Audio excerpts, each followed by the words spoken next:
pu dialoguer avec lui pendant un petit moment. Mais j'aimerais raconter l'histoire d'un pasteur qui, au 19e siècle, je pense, cette histoire, qui s'occupait régulièrement d'une dame qui était enceinte, qui était fille même. À cette époque-là, c'était difficile, parce qu'on avait tout de suite les regards sur la personne, les regards accusateurs souvent. Hein. Et donc, régulièrement, il la voyait pour l'aider financièrement aussi, moralement, spirituellement. Donc, il accompagnait cette dame.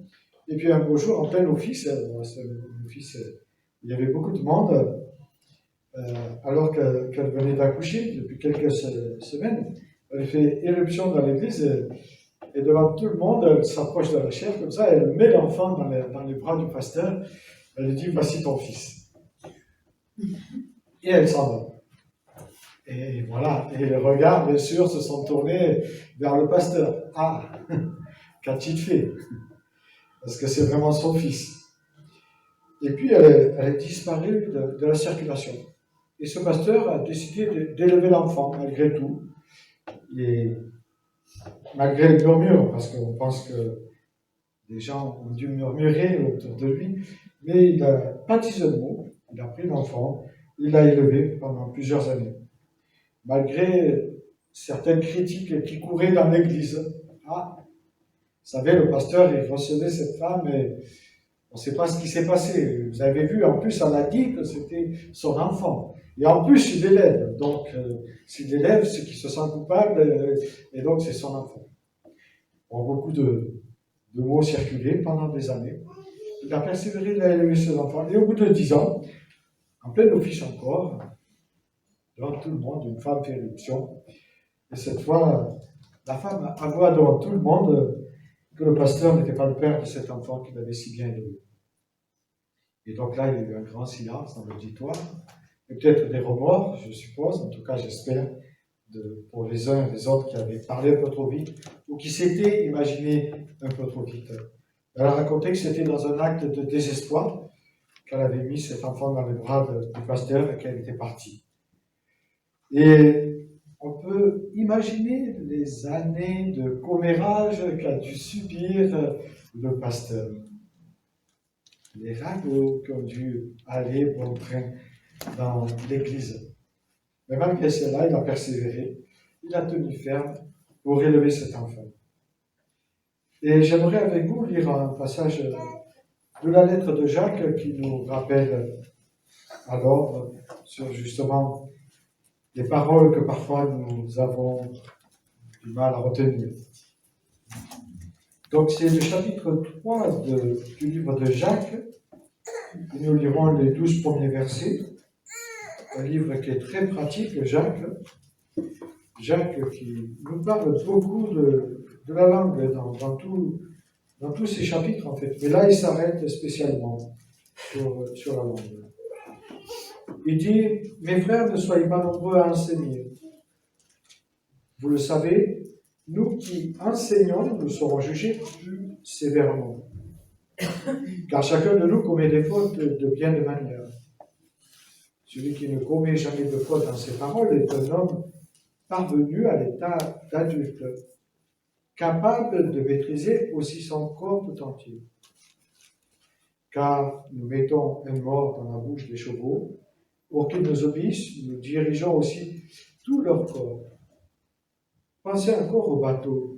Même s'il s'agit de grands navires et s'ils sont poussés par des vents violents, il suffit d'un tout petit gouvernail pour les diriger au gré du pilote.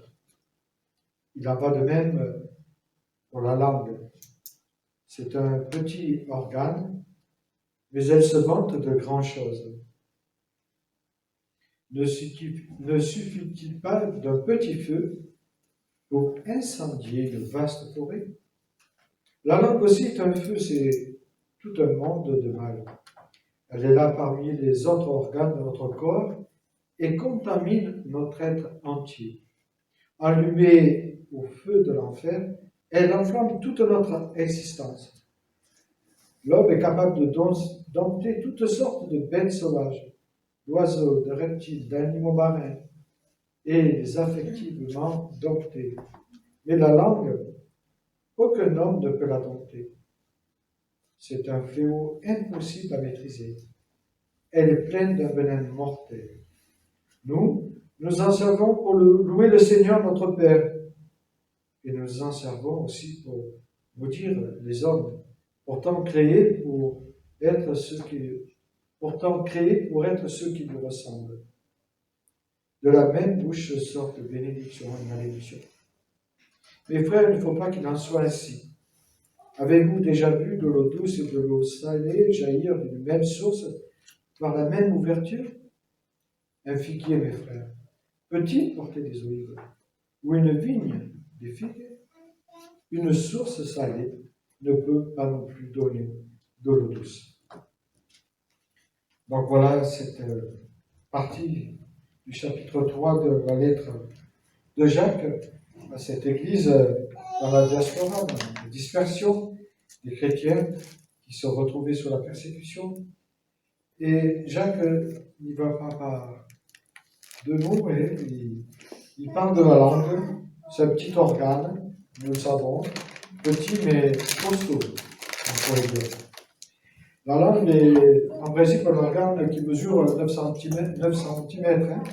Pas plus, ça pèse en général 60 grammes. Alors après, il y a des exceptions, hein, ceux qui prennent leur langue, qui la mettent sur le nez ou sur le menton, hein. Mais ça, c'est des exceptions. Mais en principe, en règle générale, c'est 9 cm pour 60 grammes pour les femmes et 70 pour les hommes. La langue, c'est extraordinaire parce qu'elle nous permet de savourer les aliments, hein. Elle nous permet de parler, parfois en bien, parfois en mal. Elle est un petit muscle, mais un petit muscle aux effets redoutables, nous dit Jacques. Il nous donne une merveilleuse description. La langue, on voit que c'est quelque chose qui préoccupe beaucoup Jacques, parce qu'il n'y a pas seulement le chapitre 3, mais si on lit les autres chapitres, on voit qu'il fait allusion à ce que dans l'Église, certainement, on parlait trop. Mais certainement que nous ne parlons pas trop. Il ne nous arrive pas de déraper. Pourtant, il nous donne la certitude que chacun, un jour ou l'autre, nous dérapons. Nous parlons trop vite. Ou nous précipitons un peu trop les choses dans les discours que nous avons.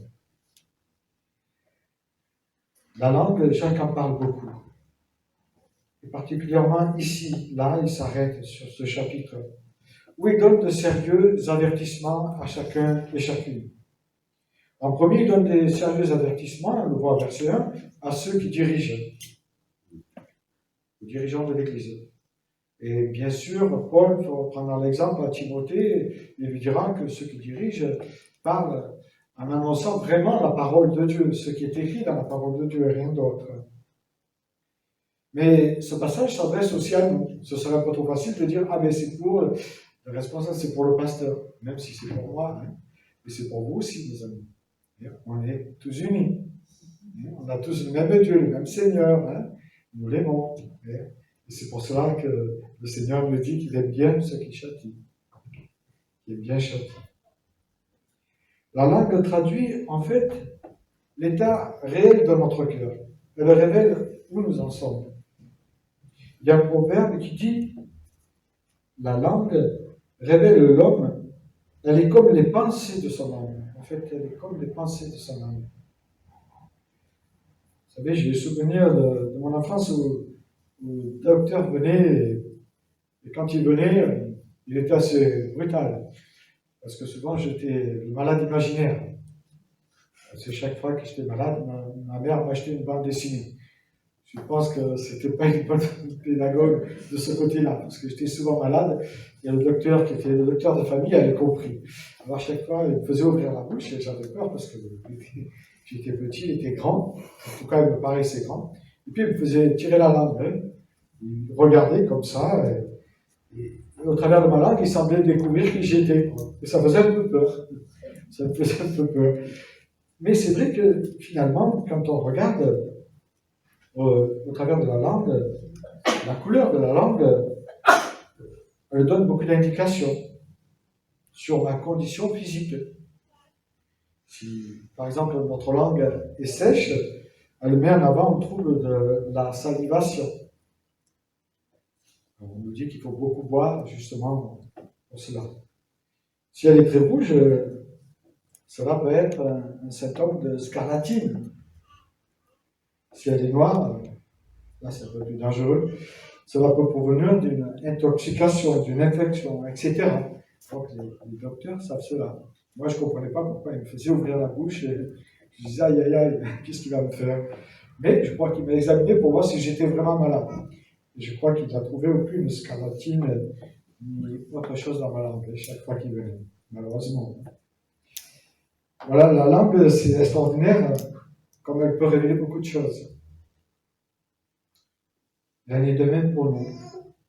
En examinant ce qui sort de notre bouche, on peut poser quelque part un diagnostic spirituel. Cela traduit assez bien l'état d'une personne, la langue. Elle est comme quelque chose qui nous révèle notre identité, révèle notre état de santé spirituelle, morale aussi.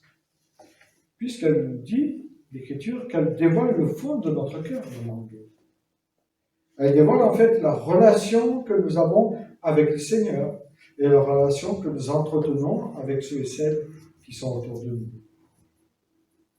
Et Jésus a dit justement à ses disciples, qu'on avait pris en aparté parce qu'ils ne se lavaient pas les mains, il a dit à ceux qui étaient autour, ce n'est pas ce qui entre dans la bouche qui souille l'homme, mais c'est ce qui en sort, c'est naturel. C'est cela qui souille l'homme. Parler, en fait, c'est communiquer ce que nous avons dans le cœur. Ça révèle notre cœur. Et ça devrait nous interpeller, ça.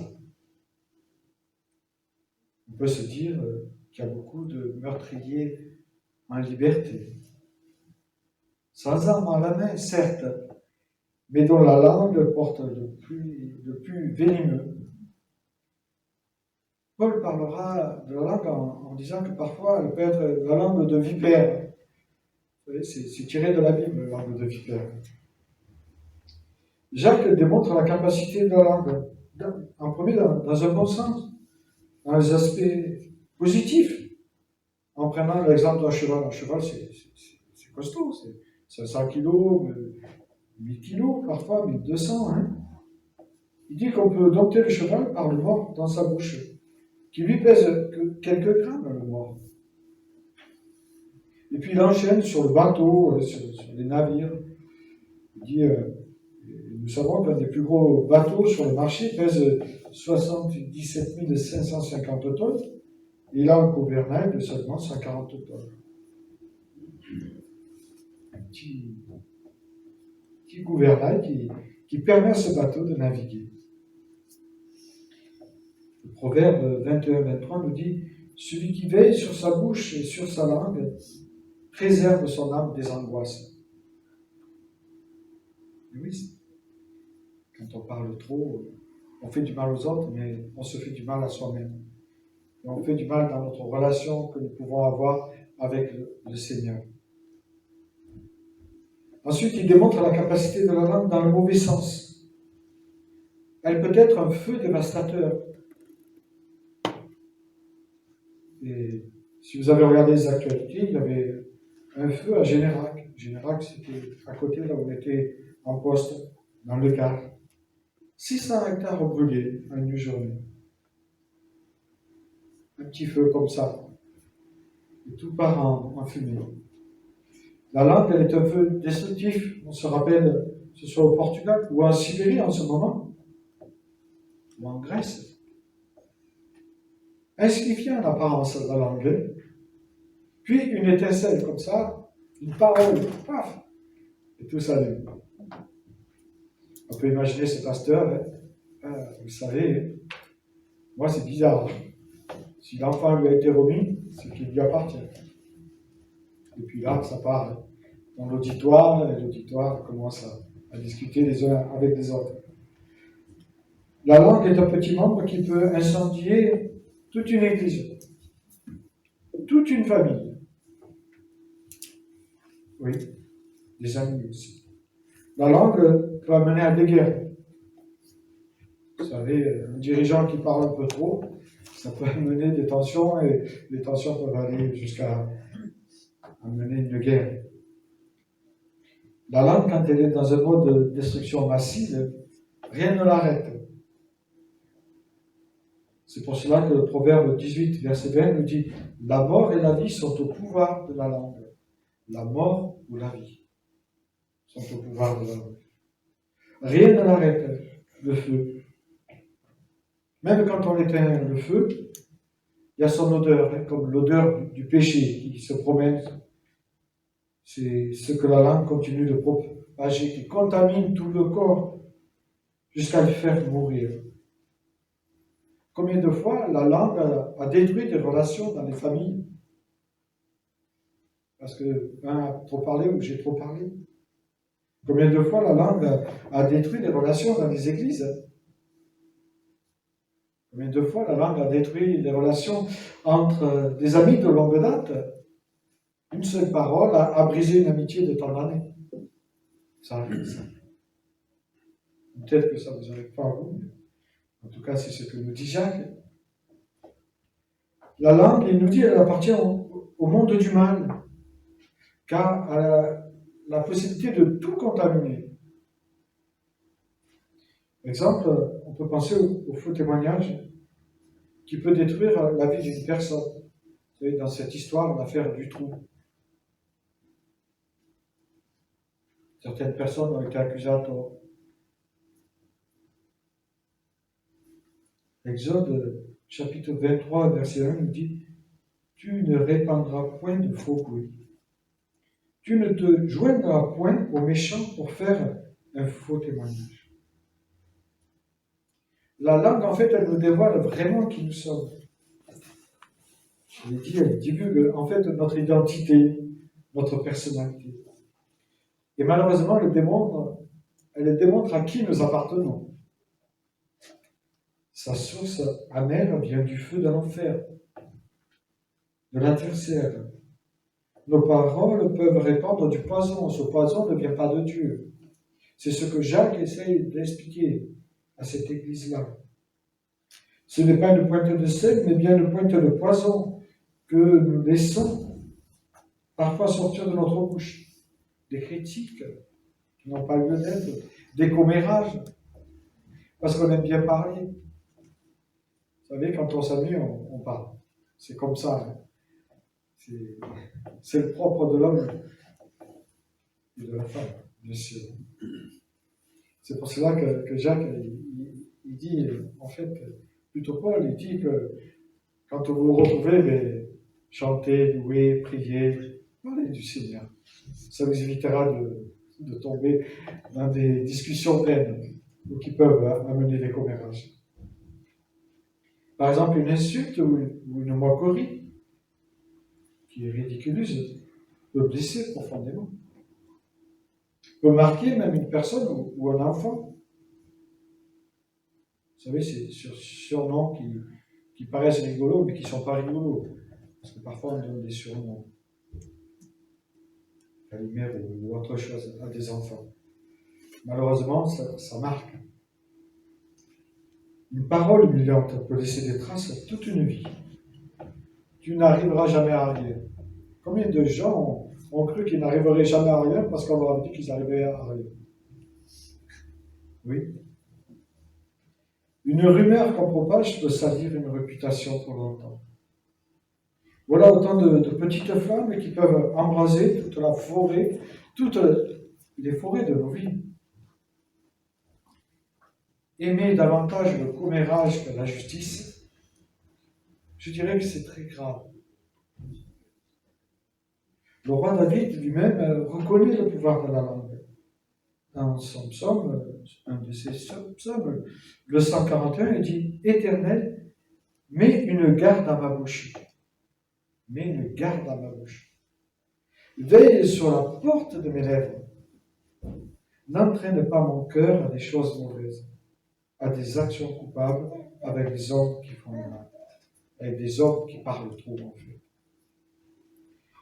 Il y a un commentateur qui s'appelle White qui dit cela. Un juge fait une déclaration. Il dit coupable ou pas coupable. Et ces paroles changent le destin d'un homme ou d'une femme, le destin d'une famille, d'un entourage qui est éclaboussé par ce qui va se passer. Une parole suffit pour que le destin soit changé.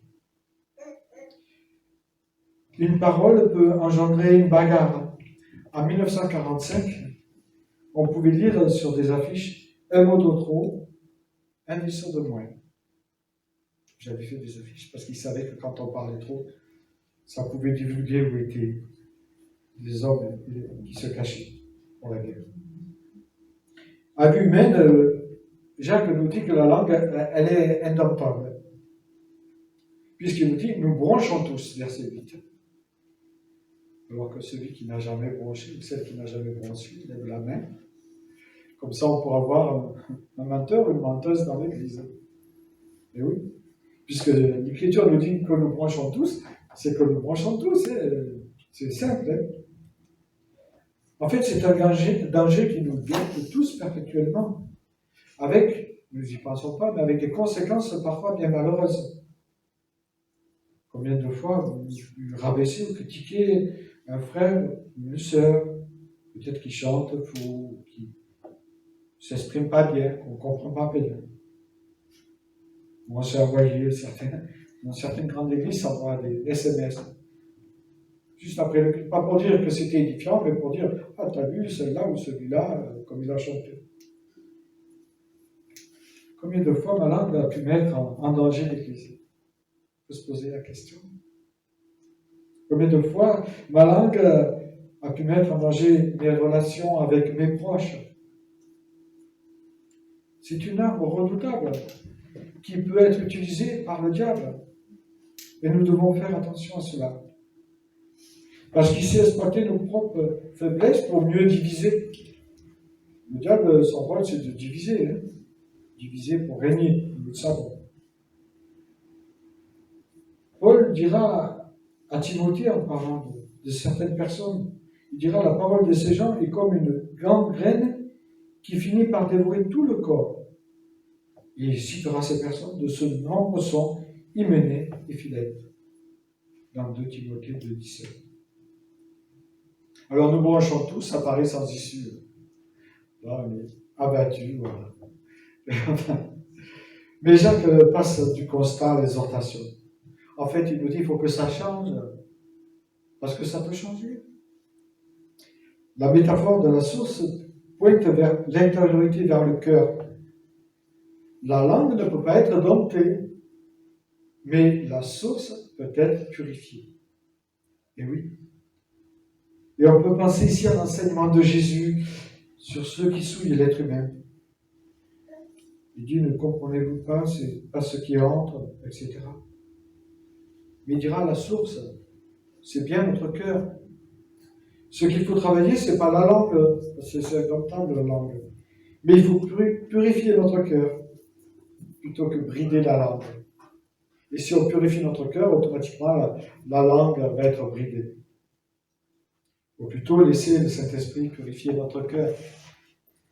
En laissant sa parole prendre racine en nous, en laissant agir le Saint-Esprit en profondeur, pour que nous cultivons une intimité saine avec Dieu, mais aussi avec les autres.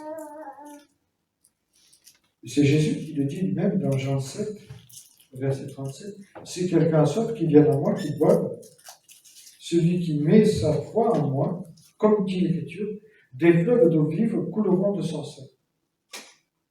Au lieu de l'eau amère, de l'eau vive coulera de notre bouche. C'est ce à quoi nous sommes appelés. Et c'est ce à quoi Jacques appelle son Église et nous appelle nous aussi. Alors laissons le Seigneur purifier notre source.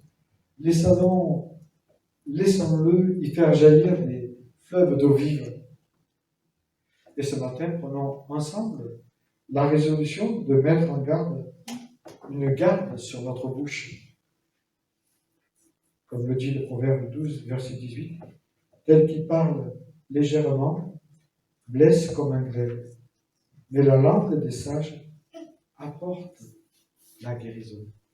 que nous puissions être des hommes et des femmes qui apportent la guérison autour de nous, après que le Seigneur ait purifié notre cœur.